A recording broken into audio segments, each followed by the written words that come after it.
Өлкө башчысы социалдык маселелерди чечүүгө кошумча каржы булактарын издеп, бюджетке акча түшүрүүнүн аракетин көрүп жаткан чакта казынага 5 колун салган жетекчилер ишти аксатууда.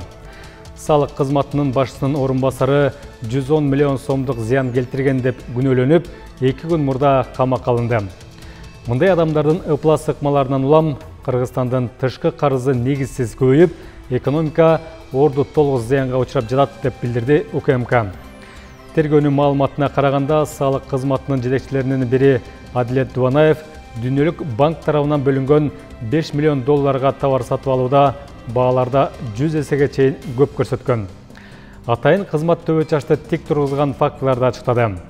Базарда 20 сом турган товарды 960 сомдон, 1800 сом турган электр узарткыч 37 000 сомдон, 3500 сомдук отургуч 18 000 сомго, 65 000 сомдук кондиционер 289 000 сомго алынды деп кебелбей эле жазып коюшуптур. Наркы ой келди жазылган товарларды санай берсек, убакыт жетчүдөй эмес. Мындай коррупциялык схема Кыргызстан үчүн жаңы эмес. Алсак, эл арасында лакапка айланган 600 долларлык ат тишти айтсак болот.